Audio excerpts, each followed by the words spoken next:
बिस्मिल्लाहिर्रहमानिर्रहीम। अस्सलाम वालेकुम नाज़रीन, आप यूट्यूब चैनल देख रहे हैं। मैं इमरान ख़ान हूँ। आज 8 फरवरी 2025 है और आप रात के टाइम मेरा ये वीलॉग देख रहे हैं।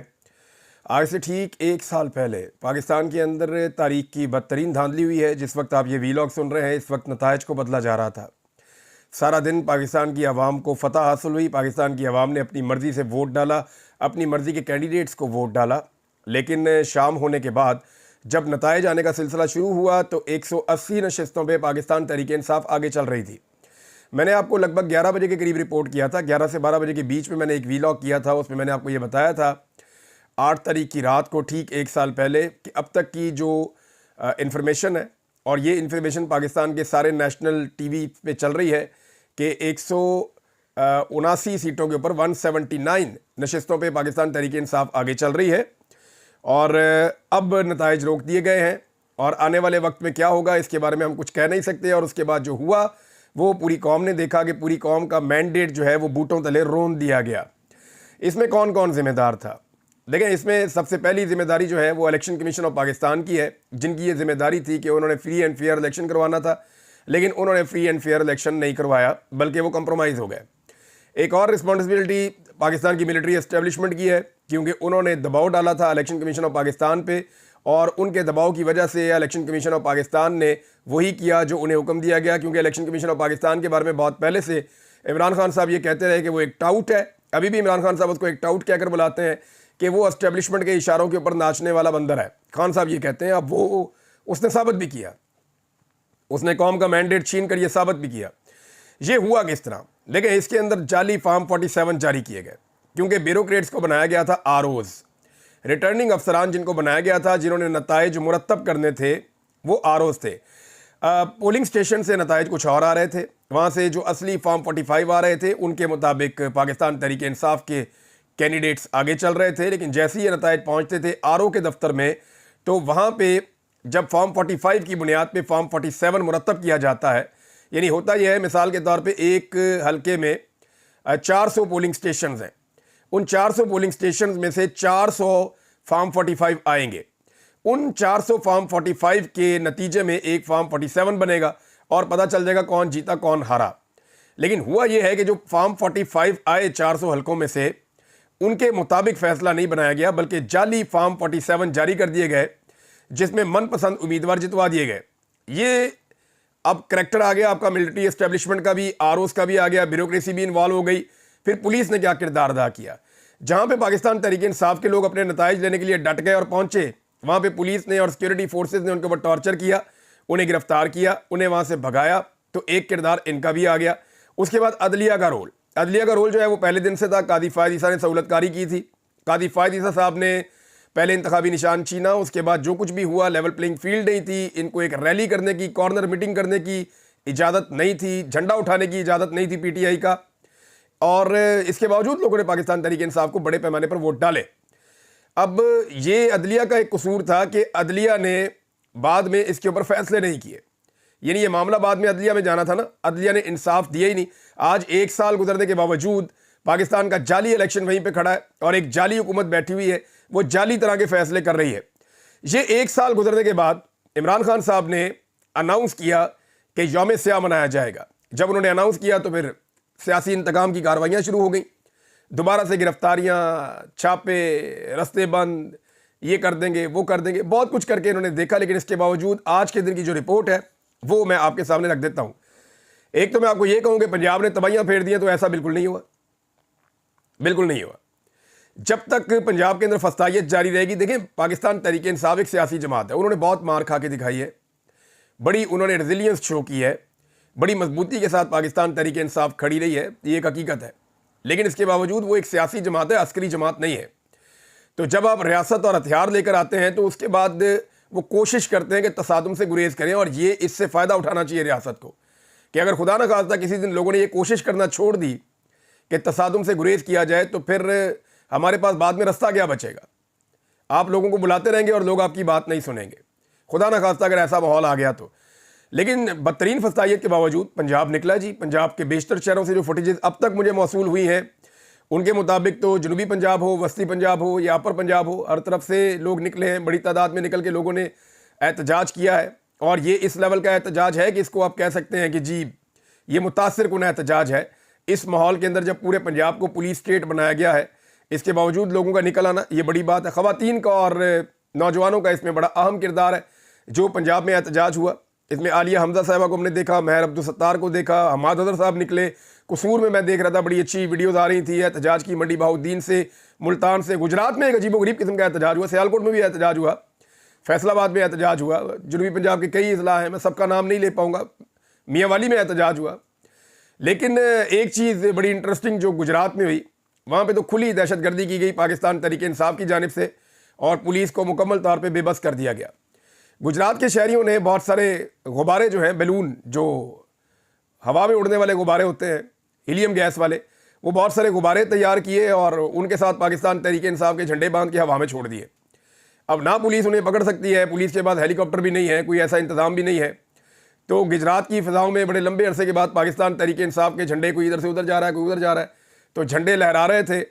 तो ये पुलिस के लिए बड़ी सुबकी का बायस बना और ये विजुअल्स पाकिस्तान के सोशल मीडिया पे बड़े वायरल भी हुए हैं। रावलपिंडी के लोगों ने बड़ा अच्छा एहतजाज किया। कुछ लोग जो है वहाँ से, लोगों की एक अच्छी तादाद जो है वो स्वाबी की तरफ गई, इस्लामाबाद से लोग स्वाबी की तरफ गए, क्योंकि पाकिस्तान तहरीक इंसाफ का जो सबसे बड़ा इकट्ठ हुआ है वो स्वाबी में हुआ है।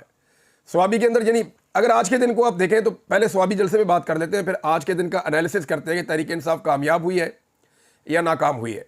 देखिए ना, रियासत ने बहुत सारे इकदाम उठाए। रियासत को ये लगता था, यानी मुझे जब ऑफ़र किया गया तो उन्होंने कहा जी आप 8 तारीख तक चुप रहें। गुज़िश्ता साल मुझे ऑफ़र लेकर जो लोग आए मेरे पास, मेरे अपने जानने वाले हैं, दोस्त हैं, मैं उन्हें शर्मिंदा नहीं करना चाहता।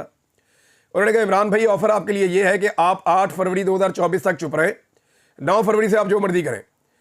तो धांधली करने वालों का अंदाज़ा ये था कि 8 फरवरी को खेल ख़त्म हो जाएगा और 9 फरवरी से कोई कुछ भी करेगा, फ़र्क नहीं पड़ेगा।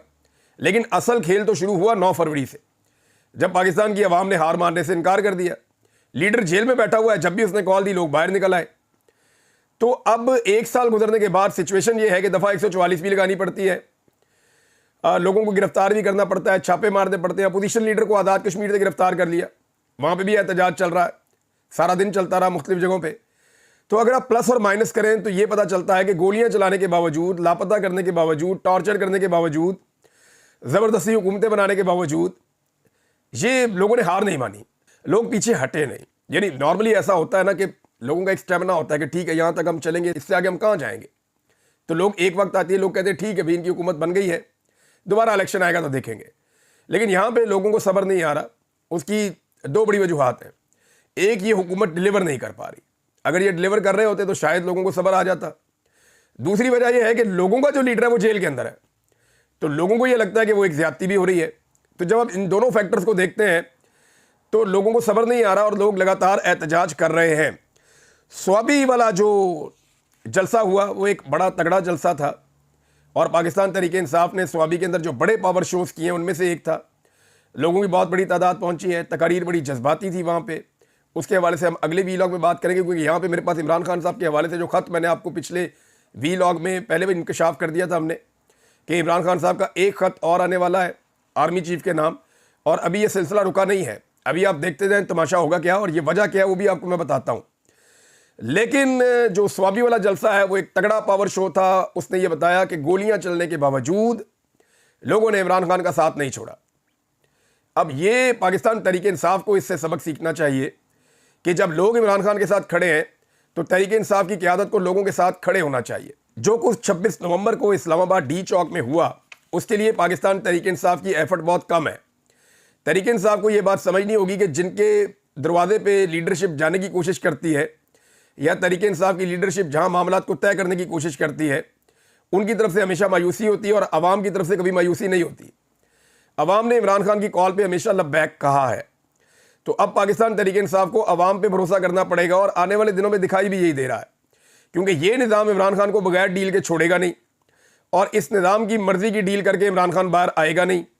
बीच का रास्ता जो है वो उसकी गुंजाइश बहुत कम है।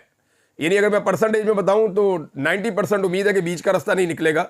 दोनों में से एक फरीक को बात माननी पड़ेगी और अगर 10% की उम्मीद है कि बीच का रास्ता निकल आएगा तो वो तो फिर ठीक है, अच्छी बात है। लेकिन बीच का रास्ता निकलता हुआ दिखाई नहीं दे रहा। ना इमरान खान मान रहा है, ना निज़ाम को वारा खाता है वो वाला इमरान खान जो बगैर डील के बाहर आएगा। तो ऐसे में अवामी प्रेशर बढ़ाना पड़ेगा, फैसला सड़कों के ऊपर होगा, और ये बात अब सब कह रहे हैं। तो ये आज का दिन पाकिस्तान तहरीक-ए-इंसाफ के लिए इसलिए हौसला अफजा है कि तहरीक-ए-इंसाफ को उनके अंदर भी ये बात हो रही थी कि कारकुनों में मायूसी है। कई जगहों पे जो लीडरशिप गई कारकुनों के पास, तो लोगों ने शिकवे किए, गिले किए, उन्होंने कहा जी हमारे साथ ज़्यादतियाँ हो रही हैं। लोगों ने यहाँ तक कहा जी कि जो हमारे कारकुन शहीद हुए उनके बारे में क्या किया गया है, जो लापता हुए उनके बारे में क्या किया गया है। तो लोग सवालात उठाते हैं ना, मुख्तलिफ जगह पे बात करते हैं। लेकिन इसके बावजूद जब इमरान खान ने बुलाया तो लोग दोबारा निकल कर आ गए। तो पब्लिक ने मायूस नहीं किया एक मरतबा फिर पाकिस्तान तहरीक-ए-इंसाफ को। अब अगर दोबारा ये अपना मोमेंटम बनाते हैं तो क्या बन पाएगा? तो आज के दिन की असेसमेंट ये कहती है कि बन जाएगा। तहरीक कभी भी एक दिन में चलती नहीं है कि आप अनाउंस करें फलां तारीख से तहरीक शुरू हो जाएगी, वो नहीं हो सकता। ये एक मोमेंटम होता है। ये एक जलसा हो गया, इसके बाद एक और होगा, फिर एक और होगा, फिर पंजाब में कोशिश करेंगे, फिर इस्लामाबाद में कोशिश करेंगे, फिर एक और जलसा होगा। तो जब तवातर के साथ जलसे होते जाएंगे तो 5, 6, 7 जलसों के अंदर एक मोमेंटम बन जाता है तहरीक का। जैसे आपको याद होगा इमरान खान साहब ने अगस्त में शुरू किया था जलसों का सिलसिला, तो मोमेंटम जाके बना था अक्टूबर में, यानी 2 महीने लगे थे, पूरा एक मोमेंटम तैयार हो गया था। अगर अभी पाकिस्तान तहरीक-ए-इंसाफ इस सिलसिले को शुरू कर देती है, 8 फरवरी है आज के दिन में, तो ये आप समझ लें कि मार्च के एंड या अप्रैल के मिड में कहीं जाके ये तहरीक अपने उरूज पे पहुंच सकती है, अगर तो इसको एक तहरीक बनना है। तो तहरीक-ए-इंसाफ के कुछ लोग अब क्लेम कर रहे हैं, जिस किस्म का दबाव आ रहा है, देखें अमेरिका में बहुत तेजी से डेवलपमेंट्स हो रही है, वहां पे पार्लियामेंट के अंदर भी आवाज उठाई गई है। अब डोनाल्ड ट्रंप के सामने मामला रखा जाएगा उनके करीबी साथियों की जानिब से।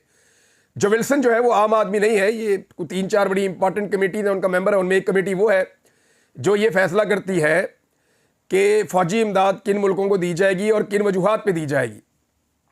तो ये बड़ी इंपॉर्टेंट कमेटी है पाकिस्तान की मिलिट्री एस्टेब्लिशमेंट के तनाजुर से भी, और भी दीगर कमेटियों के अंदर वो है। तो इसमें हम ये, यानी वो आम आदमी नहीं है, वो अब आवाज़ उठा रहा है, वो ये कहता है कि मैं ट्रंप एडमिनिस्ट्रेशन से भी बात करूंगा। रिचर्ड ग्रेनल का पॉइंट ऑफ व्यू आपने पहले सुना है, और बहुत सारे दीगर अमेरिकन जो हैं वो ओवरसीज पाकिस्तानियों से राब्ते में है। तो वो ये क्लेम करते हैं कि ये मामला दबाव का बढ़ेगा, ना सिर्फ अमेरिका से बल्कि बरतानिया से और यूरोप से। अब जिस किस्म का एहतजाज पूरी दुनिया में हुआ है वो मैं आपको अगले वीलॉग में रिपोर्ट करूंगा, लेकिन इस एहतजाज की आलमी कवरेज क्या हुई है ये भी हम नेक्स्ट के अंदर बात करेंगे, ताकि तमाम खबरें और मनाजिर हमारे पास आ जाएं। अब जरा इमरान खान साहब का लेटर आप देख लीजिए, ये इंपॉर्टेंट है, मैं आपके सामने रख देता हूं। इमरान खान साहब ने एक नया खत लिखा है आर्मी चीफ को। मैंने आपको पिछले वीलॉग में बताया था कि खान साहब खत लिखने जा रहे हैं, और ये सिलसिला भी रुकना कोई नहीं है। ये दूसरा खत है। अब जरा खत आपको मैं पढ़ के सुना देता हूँ। इमरान खान कहते हैं कि मैंने मुल्क व कौम की बेहतरी की खातिर नेक नियति से आर्मी चीफ के नाम खुला खत लिखा, ताकि फ़ौज और अवाम के दरमियान दिन ब दिन बढ़ती हुई खलीज को कम किया जा सके, मगर इसका जवाब इंतहाई गैर संजीदगी और गैर जिम्मेदारी से दिया गया। मैं पाकिस्तान का साबिक वज़ीर आज़म और मुल्क का सबसे मकबूल और बड़ी सियासी जमात का सरबराह हूँ। मैंने अपनी सारी ज़िंदगी आलमी सतह पर मुल्क और कौम का नाम रोशन करने में गुजारी है। 1970 से अब तक मेरी 55 साल की पब्लिक लाइफ और 30 साल की कमाई सबके सामने है। मेरा जीना मरना सिर्फ़ और सिर्फ पाकिस्तान में है। मुझे सिर्फ़ और सिर्फ अपनी फ़ौज के तासुर और अवाम और फ़ौज के दरमियान बढ़ती खलीज के मुमकिना मुज़म्मरात की फ़िक्र है, जिसकी वजह से मैंने ये ख़त लिखा। मैंने जिन 6 निकात की निशानदेही की है, अगर इन पर अवामी राय ली जाए तो 90% अवाम इन निकात की हमायत करेगी। अवामी राय वैसे हम ले लेते हैं, मैं एक ट्वीट कर देता हूँ कि इमरान खान साहब ने जो 6 निकात लिखे हैं, क्या आप उसके हक़ में हैं? एक ट्वीट करके देखते हैं लोग क्या राय देते हैं, बहरहाल पता चल जाएगा। फिर इमरान खान साहब कहते हैं जी, एजेंसीज के ज़रिए प्री पोल धांधली और इलेक्शन के नताइज तब्दील करके अर्दली हुकूमत कायम करना, ये पहली चीज़ बताई थी उन्होंने। अदलिया पर कब्जे के लिए पार्लियामेंट से गन पॉइंट पर 26वीं आईनी तरमीम करवाना और पॉकेट जजेस भर्ती करना, ये दूसरी चीज़ बताई थी उन्होंने। जुल्म और जबर के खिलाफ उठने वाली आवाज़ों को बंद करने के लिए पीका जैसे काले कानून का इतलाक करना, तीसरा। चौथा, सियासी अदम इस्तेहकाम और जिसकी लाठी उसकी भैंस की रीत डालकर मुल्क की मईशत की तबाही। पांचवा, मुल्क की सबसे बड़ी सियासी जमात को मुसलसल रियासती दहशतगर्दी का निशाना बनाना और तमाम रियासती इदारों का अपने फ़राइज़ छोड़कर सियासी इंजीनियरिंग और सियासी इंतकाम में शामिल करना न सिर्फ अवामी जज्बात को मजरू कर रहा है, बल्कि अवाम और फ़ौज में खलीज को भी मुसलसल बढ़ा रहा है। ये आखिरी चटा था। अब इमरान खान साहब आगे अपने जो नए लेटर के अंदर लिख रहे हैं आर्मी चीफ को, मैं वजह आपको बाद में बताऊंगा कि ये लेटर ऐसे क्यों आया। वो कहते हैं जी, फ़ौज मुल्क का एक अहम इदारा है, मगर इसमें बैठी चंद काली भेड़ें पूरे इदारे का नुकसान कर रही हैं। ऐसा ही एक शख्स अडयाला जेल में बैठा हुआ कर्नल है, जो जेल के स्टाफ को कंट्रोल करते हुए ना सिर्फ आइन और कानून की, जेल मैनुअल की धज्जियां उड़ा रहा है, बल्कि इंसानी हकूक भी पामाल कर रहा है। वो अदालती अहकामात को जूते की नोक पर रखते हुए ऐसे अमल करता है जैसे काबिज फौज करती है। पहले अडयाला जेल के फर्स्ट शनास सुपरिटेंडेंट अकरम को अगवा किया गया और तशद्दुद का निशाना बनाया गया, क्योंकि वो कानून की पासदारी करता था और जेल कवानीन पर अमल दरामद करता था। अब भी तमाम अमले को डराया और धमकाया जा रहा है। बुनियादी इंसानी हकूक पामाल करते हुए मुझ पर दबाव बढ़ाने के लिए एक कर्नल के मातहत जेल इंतजामिया ने मुझ पर हर जुल्म किया है। मुझे मौत की चक्की में रखा गया है। 20 दिन तक मुकम्मल लॉकअप में रखा गया, जहां सूरज की रोशनी तक नहीं पहुंचती थी। 5 रोज तक मेरे सेल की बिजली बंद रखी गई और मैं मुकम्मल अंधेरे में रहा। मेरा वर्जिश करने वाला सामान और टीवी तक ले लिया गया और मुझ तक अखबार भी पहुंचने नहीं दिया गया। जब चाहते हैं किताबें तक रोक लेते हैं। इन 20 दिनों के अलावा मुझे दोबारा भी 40 घंटे लॉकअप में बंद रखा गया। मेरे बेटों की पिछले 6 माह में सिर्फ 3 मरतबा मेरी बात करवाई गई है। इस मामले में भी अदालत का हुक्म ना मानते हुए मुझे बच्चों से बात नहीं करने दी जाती, जो मेरा बुनियादी और कानूनी हक है। मेरी जमात के अफराद दूर दराज इलाकों से मुझसे मुलाकात के लिए आते हैं, मगर उनको भी अदालती ऑर्डर के बावजूद मुलाकात की इजाज़त नहीं मिलती। पिछले 6 माह में गिनती के चंद अफराद को ही मुझसे मिलवाया गया है। इस्लामाबाद हाई कोर्ट के वादे अहकामात के बावजूद मेरी अहलिया से मेरी मुलाकात नहीं करवाई जाती। मेरी अहलिया को भी कैद तन्हाई में रखा गया है। गन पॉइंट पर करवाई गई 26वीं आईनी तरमीम के जरिए अदालती निज़ाम पर कब्जे और कोर्ट पैकिंग का मकसद इंसानी हकूक़ की पामालियों और इंतखाबी फ्रॉड की पर्दापोशी और मेरे खिलाफ मुकदमात में मनपसंद फैसलों के लिए पॉकेट जजेस भर्ती करना है, ताकि अदलिया में कोई शफाफ फैसले देने वाला ना हो। मेरे सारे केसेस के फैसले दबाव के जरिए दिलवाए जा रहे हैं। मुझे गैर कानूनी तौर पर 4 सजाएं दिलवाई गई हैं। मेरे खिलाफ फैसला देने के लिए जज साहिबान पर इतना दबाव होता है कि एक जज का ब्लड प्रेशर 5 मरतबा हाई हुआ और उसे जेल अस्पताल में दाखिल करवाना पड़ा। इस जज ने मेरे वकील को बताया कि मुझे और मेरी अहलिया को सजा देने के लिए ऊपर से शदीद तरीन दबाव है। 9 मई और 26 नवंबर को हमारे निहत्ते जमहूरियत पसंद कारकुनान पर जुल्म और तशद्दुद की इंतहा की गई। जो लोग कहते थे ना 26 नवंबर का जिक्र नहीं आया, एलो आ गया जी हूँ।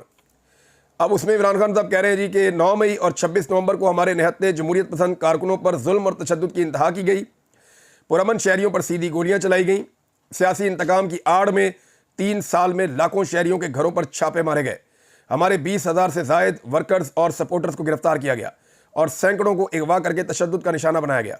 हज़ारों बेगुनाह लोगों को कई माह झूठे केसेस में जेलों में रखा गया। एजेंसीज के दबाव पर हमारे 2,000 से जायद वर्कर्स, सपोर्टर्स और पार्टी लीडर्स की जमानत की दरखास्तें अब तक हाई कोर्ट के जजेस इल्तवा में रखकर बैठे हुए हैं। जैसा सलूक पिछले 3 साल में हमारी खवातीन के साथ किया गया, वो इंतहाई शर्मनाक और अफसोसनाक है। पाकिस्तान की तारीख में कभी सियासतदानों की घरेलू खवातीन को इस तरह तशद्दुद का निशाना नहीं बनाया गया। इससे जाहिर होता है कि हमारी इखलाकियात किस कदर पस्ती पर हैं। बुजुर्ग खवातीन और जवान बच्चियों को जेलों में रखा गया। मेरी अहलिया डॉक्टर यास्मीन राशिद, जो 75 साल की कैंसर की मरीज़ा हैं, मेरी दोनों बहनें जिनकी उम्र 65 साल से जायद है, उन समेत सैकड़ों खवातीन को बेजा पाबंद सलासल रखा गया और इनकी हया का तकद्दुस पामाल किया गया। नबी पाक सल्लल्लाहु अलैहि वसल्लम के दौर में औरतों, बुजुर्गों और बच्चों को तंग नहीं किया जाता था। हमारे दीन का हुक्म तो यह है कि जंगी हालात में भी दुश्मन की औरतों और बच्चों से भी बदसलूकी ना की जाए और यहाँ अपनी हम वतन माओ बहनों बेटियों का लिहाज नहीं रखा जा रहा। ये सब हमारी रवायात के मुनाफी है और इसकी वजह से अवाम में फ़ौज के खिलाफ नफरत बहुत बढ़ गई है, जिसका सद्देबाब बर वक्त हो जाए तो ये फ़ौज और मुल्क दोनों के हक में बेहतर है, वरना इस सब से नाकाबिल तलाफी खसारा उठाना पड़ सकता है। पीका जैसे काले कानून के जरिए सोशल मीडिया और इंटरनेट पर भी कदगन लगा दी गई है। इस सब की वजह से पाकिस्तान का GSP+ स्टेटस भी खतरे में है। इंटरनेट में खलल की वजह से हमारी IT इंडस्ट्री को अरबों डॉलर्स का नुकसान हो चुका है और नौजवानों का करियर तबाह हो रहा है। चंद अफराद की ख्वाहिशात पर अवामी मैंडेट की तौहीन करके ऐसे सियासी अदम इस्तेहकाम की बुनियाद रखी गई है, जिसकी बदौलत मईशत का बुरा हाल है और सरमायाकार और हुनरमंद अफराद मजबूर हो गए हैं कि पाकिस्तान छोड़कर अपने सरमाए समेत तेज़ी से बैरून मुल्क मुंतकिल हो जाए। माशी अदम इस्तेहकाम अपनी इंतहा पर है, ग्रोथ रेट 0 है और पाकिस्तान में सरमायाकारी ना होने के बराबर है। मुल्क में गुर्बत और बेरोजगारी उरूज पर है। हमारे फौजी पाकिस्तान के लिए कुर्बानियां दे रहे हैं। दहशतगर्दी के खिलाफ जंग में कामयाबी के लिए ज़रूरी है कि कौम फौज के पीछे खड़ी हो, लेकिन अफसोसनाक अमर है कि एस्टेब्लिशमेंट की पॉलिसियों और उनके गैर कानूनी इकदाम की बदौलत अवाम में फौज की बदनामी मुसलसल बढ़ रही है। यह सब फौज के हलफ की खिलाफ वर्जी है। किसी भी मुल्क की फौज अपने शहरियों के साथ ऐसा सलूक नहीं करती, बल्कि ऐसा सलूक तो काबिज फौजें करती हैं जो खुद को हर आइन और कानून से बालातर समझती हैं। मुल्क की इस्तेहकाम और सलामती के लिए नागुज़ीर है कि फौज और अवाम के दरमियान जो खलीज पैदा हो गई है, इस बढ़ती हुई खलीज को कम करने के लिए सिर्फ एक ही सूरत है, और वो है फौज का अपनी आईनी हुदूद में वापस जाना, सियासत से खुद को अलहदा करना और अपनी मुतय्यन करदा जिम्मेदारियां पूरी करना। और ये काम फौज को खुद करना होगा, वरना ये बढ़ती हुई खलीज कौमी सलामती की इस्तिलाह में फॉल्ट लाइंस बन जाएंगी। ये इमरान खान साहब का स्टेटमेंट है। चलें अगले वीलॉग में आपको बताता हूं कि इमरान खान साहब ने ये खत क्यों लिखा और इसके बाद कौन सा खत आ रहा है और ये सिलसिला कैसे रुकेगा और इस सिलसिले की वजह क्या है। ये चीज़ें आपको बताता हूं अगले वीलॉग में। अब तक के लिए इतनी, अपना ख्याल रखिएगा, अपने चैनल का भी। अल्लाह हाफिज़।